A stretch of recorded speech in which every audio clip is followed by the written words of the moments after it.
Rémi. Ça y est, j'ai le blanc. Il se rappelle plus comment je m'appelle. Il voulait m'appeler Vincent. Ouais, c'est ça, ouais.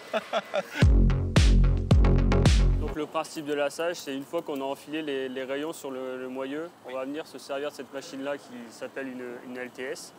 Et qui va du coup, une fois que l'opérateur aura fait le réglage complet, donc la dimension, le diamètre du cerclage, pardon, et les bons paramètres ajustés dans la machine, on va venir présenter un rayon face à l'arrivée de l'écrou. Oui. Et la machine va venir serrer au nombre de tours qu'on aura défini. Ok. Nombre de tours qui a été calculé pour donner une certaine tension. C'est ça. Ouais. En fonction des paramètres de la roue que tu auras rentré par ici dans la machine. C'est exactement ça.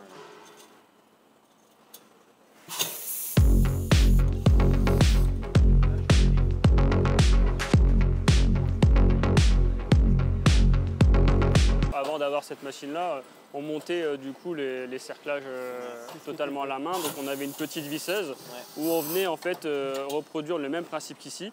On avait un tournevis avec une petite aiguille dedans qui du coup nous bloquait aussi le nombre de tours pour que l'opérateur puisse déjà avoir un minimum et ne pas compter. Ensuite, notre roue était plus ou moins tendue et on venait finir tout ça à la main. Ok, oui, je vois. Du coup, tu allais jusqu'en butée, tu paramétrais en quelque sorte ton tournevis. Exactement.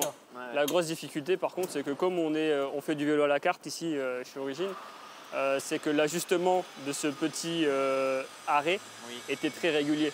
Ah ouais. Là où la machine, par contre, elle le garde et vient du coup jouer avec l'automatisme pour justement aller pallier à ce changement de cerclage et de rayon. Donc une fois le lassage terminé, les roues sont stockées ici directement. Ouais. Donc là, on vient du coup demander à un second opérateur de venir charger la machine. Et donc du coup, on va attribuer le modèle de roue dans la machine. À savoir qu'on travaille aussi en parallèle sur ça avec un développement qui va nous permettre d'avoir un lecteur QR code et que la machine va scanner seule la roue. Et donc l'opérateur qui aura, donc du coup Jean-Pierre qui est le technicien de ligne ici, sur la ligne roue, aura tout paramétré. Donc le QR code va être scanné et va choisir et sélectionner la recette automatiquement, ce qui fait qu'on va pouvoir passer n'importe quel type de roue totalement en automatique. On va avoir tout un menu déroulant où on va pouvoir venir choisir notre roue. Donc là par exemple on est sur la Mavic Help. Et là, c'est tous les paramètres qu'on doit renseigner pour que la machine soit capable de faire fonctionner et de lasser la roue. Enfin, de monter la roue en tension, pardon. Donc une fois que c'est fait, la machine vient du coup prendre la roue. Là, elle fait une initialisation, donc elle fait tourner la roue dans le vide. Et on a des capteurs qui viennent du coup mesurer les déformations multiples, donc le voile, le saut et le centrage. À partir de là, ça nous fait une courbe sur l'écran et ça nous indique le travail à effectuer. Donc là, on peut voir en temps réel, après sur l'écran du dessus, on vous le montrera par la suite, comment la machine fonctionne. Donc elle vient attraper ici avec les petites pinces grises qu'on voit en dessous, le rayon. On a une empreinte carrée et les tournevis viennent monter et serrer la roue, comme fera un opérateur, tout simplement. Ah, c'est beau. Hein. Donc son premier tour, c'est d'homogénéiser la tension. Ouais. Donc elle va travailler d'abord au couple pour avoir un couple minimum qu'on aura renseigné par rapport au modèle de roue et par rapport au modèle de rayon. À la suite de ça, elle va venir prendre du coup les tensions. Elle va mesurer une déformée. Et là, elle viendra ajuster chaque rayon par rapport aux valeurs renseignées en termes de tension choisies. Ouais, c'est vraiment incroyable. Tu vois le laser à chaque fois qui vient calculer et mesurer les pas. Et ensuite, après, tu as le petit... Ensuite, en bas, on a un capteur de valve qui vient du coup repérer de nouveau la valve. Et du coup, ça lui permet absolument de redémarrer toujours du même emplacement. Oui. Et donc, du coup, d'avoir vraiment un travail homogène et de savoir le rayon 1 où il se trouve et jusque 24 ou 28 rayons selon la roue.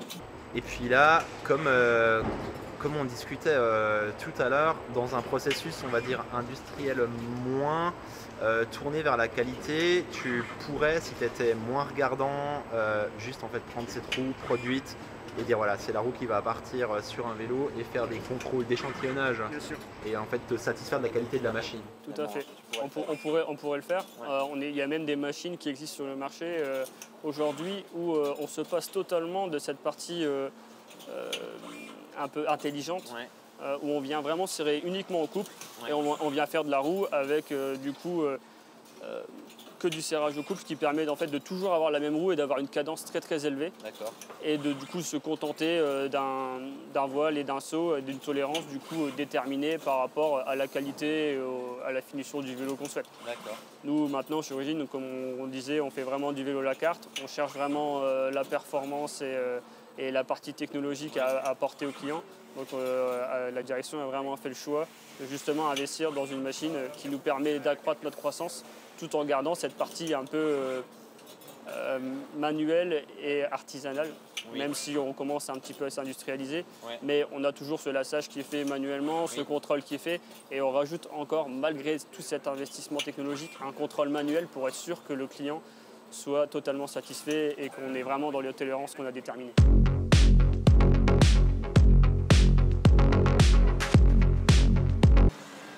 Bonjour Jérémy. Ça y est, j'ai le blanc. Il se rappelle plus comment je m'appelle. Il voulait m'appeler Vincent. Ouais, c'est ça, ouais. C'est Sylvain. Putain, c'est un truc de fou quand même de t'appeler Vincent. Putain, c'est bon, c'est la bonne ça.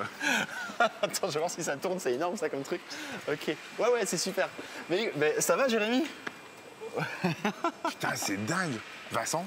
Sylvain. Sylvain, oh là là. Mais c'est tout en même temps, il est quoi? Il est Sylvain, ouais, puis passé en fait, je 8h30. m'attendais pas du tout. J'arrive là, machin. Bah ouais, c'est vrai. Oui. Ouais. Jérémy, tu bosses chez Origine depuis combien de temps? Ça va faire presque 3 ans. Presque 3 ans. Ouais. Et là, on est au poste du coup d'assemblage des roues, de montage des roues avec un banc quand même. Hier, j'ai fait le tour de l'usine et j'étais assez étonné parce qu'il y a quand même beaucoup de technologie qui est implémentée sur ces bancs de montage. Toi, tu as connu la version précédente où vous montiez les roues, tu as fait des kilomètres de roues sur un banc manuel en fait. Tout à fait, ouais, on montait les roues à la main, donc on faisait le lassage du moyeu à la main, le lassage sur la jante à la main. Ouais. Et après, on faisait le montage sur cette machine complètement aussi à la main. Ouais. Et on faisait aussi du pied manuel. Ok. Et donc, un montage de roues, c'est finalement déterminer quel type de roue, de moyeu, de rayon, savoir quelle tension mettre, comment lasser les rayons. Et ensuite, tu te basais sur cette machine manuelle pour lire avec, je crois, une sorte d'aiguille. Hein, c'est ça, hein, c'est une aiguille en fait. Donc c'est un manomètre, une aiguille qui se balade par rapport à ce que la jante elle fait. Ok. Et à partir de là, on règle la jante pour l'avoir le plus serré possible. Ouais. Mais du coup, maintenant, là, il y a beaucoup de technologie qui est venue finalement, on va dire, complémenter ton travail. Donc tu bosses avec beaucoup plus d'électronique, de composants qui vont te montrer des mesures sur un écran. C'est ça. De quelle manière est-ce que ça a changé ton travail? Parce qu'on pourrait se dire on est dans une grosse usine et du coup ça y est, c'est que les robots qui font tout, mais finalement tu bosses tout autant. Ouais. En fait, on a une machine qui va monter la roue. Ouais. Donc elle va faire le voile, le saut, le centrage et la torsion. D'accord. Et après il y a la machine, l'ordinateur derrière, donc qui va être géré par un humain et que lui, cette personne va affiner la roue encore plus précisément que la machine va la sortir. Est-ce que tu crois que tu pourrais me montrer un petit peu comment ça marche? Et puis je filme avec cette caméra. C'est super. En fait, les données sont rentrées dans la machine et en fait, je vais aller chercher le type de roue que je vais prendre, carbone, alu, DC35, DC50 ou des alus A30, enfin peu importe. Et je vais la rentrer dedans, je vais bloquer ma roue et là, je vais commencer à travailler. Donc là, pour le coup, c'est une DC35R. Donc on va aller chercher en avant. Je vais aller chercher cette roue-là. Du coup, tous les paramètres sont Donc là, il est en train de me connus. charger les paramètres, s'il veut bien. Voilà, là, il m'a chargé les paramètres. Donc je vais rentrer sur ma page de travail. Là, je bloque la roue. Donc la roue, elle est bloquée dans la machine. Et là, il m'indique la roue, comment elle est en fait.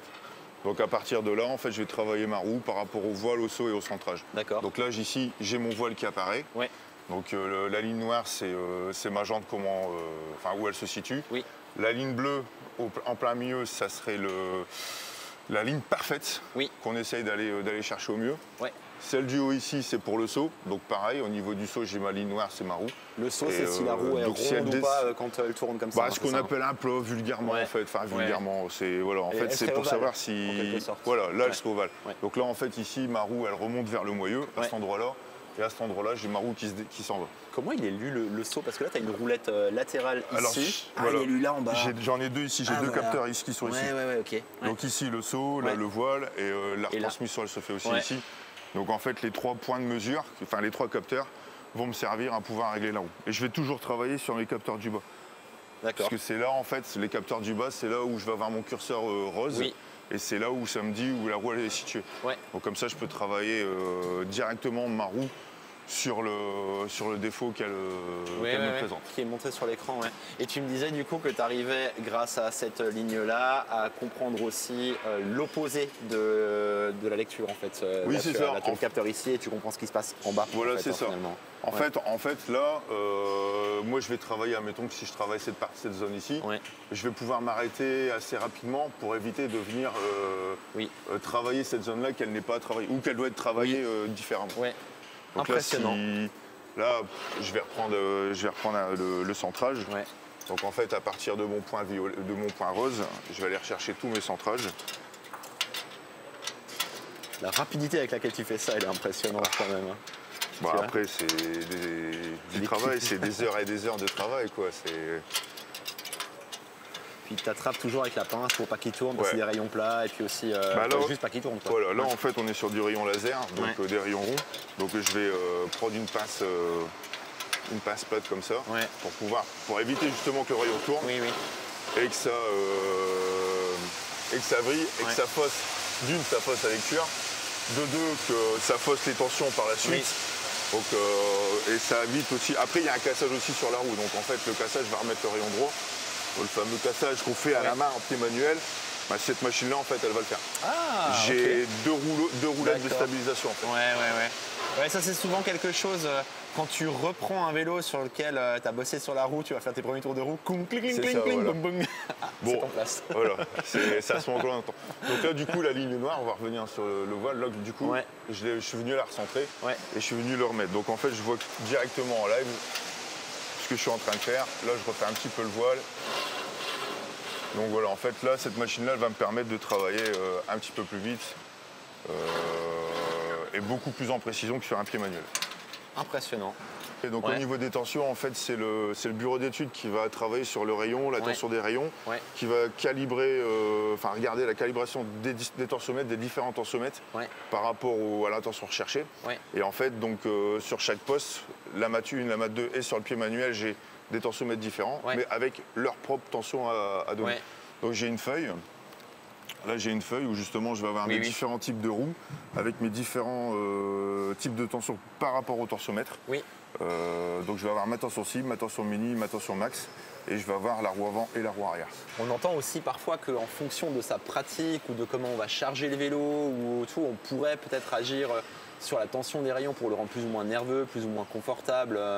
Ça, c'est des trucs, je sais pas si donc oui, il y a des marques qui le font. Nous, on ne le fait pas. On met toutes les roues sont sur la même tension.